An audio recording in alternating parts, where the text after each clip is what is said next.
Question number 17 मैंने आपको अभी समझाया था। अब उसके बाद 18 19 इसी से रिलेटेड है, ये आपने खुद करना है। यहाँ पे भी आपको फंक्शन दे दिया हुआ है, आपने इसे पोलर फॉर्म में करना है। डी एक्स डी वाई की जगह r d r d theta, x square plus y square की जगह आर स्क्र पुट करोगे। अब यहाँ पे भी देखें, यहाँ पे जिस तरह मैंने ऊपर बताया था, जिस चीज़ के इक्वल दिया जाता है उसके इक्वल इक्वेशन से आप उसका रेडियस निकालते हो। यहाँ पे जो चीज़ है बेसिकली एक्स की लिमिट है, यानी कि ऊपर वाली टर्म को एक्स के इक्वल रखूंगी, स्क्वायर लूंगी।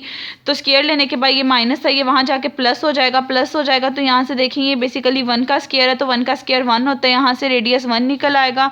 आप रेडियस की लिमिट पुट कर दोगे 0 से 1। अब आपको एंगल चाहिए था। देखिए आप लोगों ने ये चीज़ याद रखनी है, जब भी कभी माइनस से प्लस की तरफ आ रहा होगा इसका मतलब होगा एंगल आपका 0 से पाई है। लेकिन जब 0 से 1 की तरफ आ रहा हो इसका मतलब होता है आपका एंगल 0 से पाई/2 है।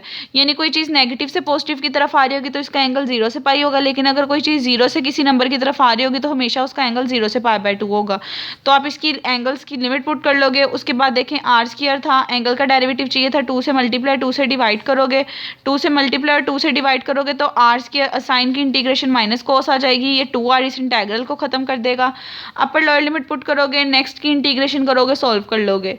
अब 19 भी इसी तरह है, x square plus y square r square में चेंज हो जाएगा। डी एक्स डी वाई की जगह r d r d theta आ जाएगा। 0 से 4 है, 0 से कोई पॉजिटिव नंबर है तो मैंने बताया 0 से कोई नंबर आ रहा हो तो एंगल 0 से पाई/2 बनता है। अब यहाँ से आपने लिमिट निकालनी थी आर की। देखिए ये एक्स के इक्वल है तो एक्स इक्वल टू रखोगे 4y माइनस वाई का स्क्र का अंडर रूट। नेक्स्ट स्टेप में स्क्र ले लोगे तो x square equals to 4y minus y का स्क्र आ जाएगा। यहाँ से बनेगा x square plus y square equal to 4y। अब अगर तो यहाँ पे कोई नंबर आ रहा होता उसको जिस तरह ऊपर आ रहा था हम कह देते कि उस चीज़ का स्क्वायर है तो उसके रिस्पेक्ट से रेडियस निकलेगा। लेकिन जब कभी ऐसा केस आ जाए कि यहाँ पे भी y आ रहा हो तो इसको आप अगेन और सॉल्व करते हो। आपको पता है x square plus y square आपके पास आर स्क्र के इक्वल होता है और y की सब्सटीट्यूशन शुरू में बताइए आप आर साइन थीटा पुट करते हो। आप पुट करोगे एक आर जो है इस आर को कैंसिल कर देगा तो यहाँ से जो आर की लिमिट निकलेगी वो r equals to 4 sine theta निकलेगी। तो आर की जगह उसकी लिमिट पुट कर दोगे 0 से 4 साइन थीटा। करने के बाद देखो बच्चों ये आर क्यूब था, डी आर डी थीटा था, आपने इसकी इंटीग्रेशन की तो ये आर की पावर 4/4 बन गया था। ये देखें आर की पावर 4/4 बनने के बाद आप इसे इसकी लिमिट पुट की, इसके अंदर लिमिट पुट करने के बाद ये टर्म आ जाएगी। अब देखिए फिर साइन की पावर 4 थीटा, डायरेक्ट इसकी इंटीग्रेशन करना बहुत मुश्किल होगा। आप क्या करोगे, इसका फॉर्मूला यूज़ करोगे। यहाँ पे देखिए साइन की पावर n थीटा का फॉर्मूला लिखा हुआ है, इवन हो तो ये फॉर्मूला है, ऑड हो तो ये फॉर्मूला है। यहाँ पे इवन नंबर 4 था तो n की जगह 4 पुट करोगे तो कहाँ तक जाना है, देखिए 4 से पीछे पीछे तक जाना है। 4 माइनस 1 क्या होता है, 3/4 आ जाएगा। यहाँ पे 4 माइनस 1 क्या होगा 1 और 4 माइनस 2 क्या होगा 2 और साथ में एंगल आ जाएगा पाई/2। तो इसकी जगह देखें आप इसकी वैल्यू पुट कर दोगे। वैल्यू पुट करने के बाद जो आंसर आएगा आपको हो गई इसकी इंटीग्रेशन आ गई है। ये फॉर्मूला बच्चों बहुत ईजी है, इसे आप डायरेक्ट बता सकते हो उसको सॉल्व किए बगैर। उसके बाद बच्चों क्वेश्चन नंबर 20 है, उसका जस्ट अभी आपने ए पार्ट करना है, बी पार्ट नहीं करना। मैं आपको वो बाद में बता दूंगी अगर करना हुआ। इसके अंदर लेफ्ट हैंड साइड दी हुई से कहा हुआ है राइट हैंड साइड के इक्वल प्रूव करें। आपकी मर्जी है, दोनों में से किसी एक साइड को उठाओ, सॉल्व करके दूसरी के इक्वल ले आओ। अब देखें करना क्या है, बेसिकली हम लोगों को ये वैल्यू डिफाइन की हुई है। बच्चों यहाँ पे left hand side right hand side के इक्वल नहीं प्रूव करनी है आपको, बल्कि इसकी एक वैल्यू डिफाइन की गई है। आपने इसको सॉल्व करके इसका आंसर निकालना है, आपके पास आंसर क्या निकलता है। ए पार्ट में आप लोगों से कहा हुआ है आपने इवैल्यूएट करना है इस इम्प्रॉपर इंटेग्रल को, यानी कि दोनों में से कोई भी एक साइड लेके उसको सॉल्व करके उसका आंसर निकालना है। मैंने लिमिट वाली साइड उठाई, आप लिमिट वाली साइड लिखो। अब देखो इसको पहले पोलर फॉर्म में चेंज करते हैं। एक्स वाई की जगह r d r d theta, इसकी जगह आर का स्क्वायर पुट कर दोगे। अब देखिए यहाँ से रेडियस जो है वो आर की वैल्यू ए है तो रेडियस 0 से आ जाएगा।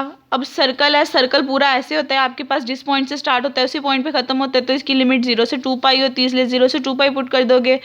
अब फिर देखें एंगल का डेरिवेटिव साथ होना जरूरी है, एंगल का डेरिवेटिव -2r होना जरूरी था, r था, -2 से मल्टीप्लाई भी कर दोगे, -2 से डिवाइड भी कर दोगे। तो जब मल्टीप्लाई डिवाइड करके इंटीग्रेशन लोगे, इंटीग्रेशन इस -2r को खत्म कर देगा। ये -1/2 जो मल्टीप्लाई किया था एज इट इज़ और ये टर्म आ जाएगी। अपर लिमिट पुट करोगे, लोअर लिमिट पुट करोगे, माइनस साइन अंदर मल्टीप्लाई कर दोगे, ये टर्म बन जाएगी। अब आपको इसकी इंटीग्रेशन चाहिए थीटा के रिस्पेक्ट से, पूरी की पूरी टर्म कॉन्स्टेंट है आपके पास। अब देखें 1/2 की अलग से इंटीग्रेट, 1/2 को इससे भी मल्टीप्लाई कर दो, इससे भी मल्टीप्लाई कर दो। 1/2 को जब इससे मल्टीप्लाई करोगे थीटा के रिस्पेक्ट से उसकी इंटीग्रेशन थीटा आ जाएगी और इसके रिस्पेक्ट से भी ये चीज़ पूरी की पूरी कांस्टेंट थी as it is, integration theta आ गई। थीटा की अपर लिमिट पुट की आपने, उसकी लोअर लिमिट पुट करनी है। ठीक है। आप लोगों ने देखो जब इसके अंदर अपर लिमिट पुट की 2 पाई माइनस जीरो जीरो वाली टर्म पे तो जीरो था, 2 से कट के पाई आंसर आ गया। अब इस टर्म पे ले आओ, इस टर्म पे देखो आप लोग लेके आओगे तो थीटा की जगह आप पहले लिमिट पुट कर दो, 2 पाई माइनस जीरो, 2 से कट जाएगा, पाई रह जाएगा और साथ में ई की पावर माइनस ए स्क्वायर बनेगा। ई की पावर माइनस ए स्क्वायर था, अगर मैं इसको नीचे लेके चल जाऊँ वो ई की पावर प्लस ए स्क्वायर आ जाएगा। अब इस टर्म के साथ साथ हमने इसके ऊपर लिमिट भी अप्लाई करनी है। आप देखो ए इन्फिनिटी को अप्रोच कर रहा है, ए इन्फिनिटी को अप्रोच कर रहा है, तो यहाँ से आपने ये स्टेप जो है इधर से बच्चों ऐसे करना है। यहाँ पे आप लिखोगे कि लिमिट जो है ए अप्रोच कर रही थी इन्फिनिटी को, पाई इंटू इसको ऊपर ही रहने देना है माइनस ए स्क्वायर। आपको बच्चों ये चीज़ पता होनी चाहिए, ई की पावर अगर माइनस इन्फिनिटी आ जाए तो वो आपके पास ज़ीरो हो जाता है। ठीक है, बल्कि रुके बच्चों 1 मिनट में आपको बताती हूँ, यहाँ पे ये स्टेप नहीं आपने करना बच्चों, यही बल्कि आप करोगे ई की पावर ऊपर लेके चल जाओगे। यहाँ पे जब आप इन्फिनिटी पुट करोगे तो ई की पावर इन्फिनिटी बच्चों आपके पास ज़ीरो होता है माइनस, ये पाई एज इट इज़ रहेगा। इसकी जगह जब आपने पुट किया वो ई की पावर माइनस इन्फिनिटी बन गया और ई की पावर माइनस इन्फिनिटी ज़ीरो था, तो ये पूरी की पूरी टर्म ज़ीरो हो जाएगी। तो इस वाली पूरी की पूरी टर्म का आंसर ज़ीरो आ जाएगा। तो पाई जो स्टार्टिंग में आ रहा था वो एज इट इज़ आ जाएगा। आप कह दोगे इसका वैल्यूएट करने के बाद आंसर पाई आ गया है। ठीक है, अब बच्चों आज का लेक्चर सुनो, किसी भी स्टेप में प्रॉब्लम है तो बताएं, फिर हम वो डिस्कस कर लेते हैं।